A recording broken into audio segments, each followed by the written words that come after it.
Chicken తెచ్చినప్పుడు కొంచెం అయితే ఎత్తి పెట్టానండి. చికెన్ నెగ్లెక్ట్ చేద్దాం పిల్లల కోసం అనేసి. ఇంకా బోన్లెస్ చికెన్ అయితే తీసి పెట్టుకొనేసి బాగా క్లీన్ చేసుకొని మిక్సీ జార్లో వేసుకోవాలి. సరిపడా సాల్ట్ వేసుకోవాలి. కొంచెం మిరియాల పొడి 1 స్పూన్ వేసుకోవాలి. నేను అయితే డైరెక్ట్గా వేస్తున్నాను, మీకు స్పూన్ లెక్క చెప్తున్నాను. 1 spoon chilli flakes, 1 spoon soya sauce, 1 spoon vinegar వేసుకునేసి మిక్సీ అయితే పట్టుకోవాలి.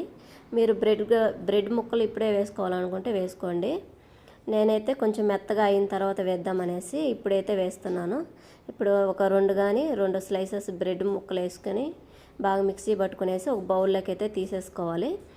ముందుగానే నేను ఇవన్నీ ప్రిపేర్ చేసుకున్నాను. బ్రెడ్ మిక్సీలో వేసుకొని పౌడర్ చేసి పక్కన పెట్టుకున్న. ఒక ఎగ్గు బాగా కొట్టేసి పక్కన పెట్టేసుకొని మైదా పిండి ఒక ప్లేట్లో తీసుకునేసి మీరు కొంచెం తీసుకొని చికెన్ని నేను చూపిస్తున్నట్టుగా ఒక ముందు మైదాలో ముంచేసి తర్వాత ఎగ్గులో ముంచేసి తర్వాత బ్రెడ్ క్రమ్స్లో ముంచి పక్కనైతే పెట్టుకోవాలి.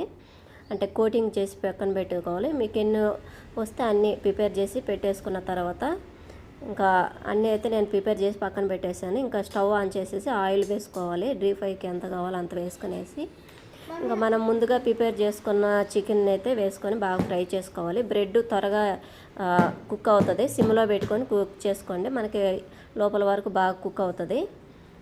లైట్గా సిమ్లో పెట్టేసుకొని ఫ్రై చేసుకుంటే మనకి చికెన్ అయితే బాగా ఫ్రై అయిపోతుంది. ఇలా ఫ్రై అయితే సరిపోతుంది. చూశారు కదా, చాలా బాగుంటాయి. అన్నీ ఫ్రై చేసుకొని పక్కన పెట్టుకోవాలి. నేనైతే కొన్ని బ్రెడ్ పెట్టాను, కొన్ని అయితే బ్రెడ్ క్రమ్స్ అయిపోయింది. ఇంకా అందుకని ఒట్టిగా అయితే ప్రిపేర్ చేశాను. చాలా బాగున్నాయి టేస్ట్. ఒకసారి ట్రై చేయండి, పిల్లలకు కూడా చాలా ఇష్టంగా తింటారు.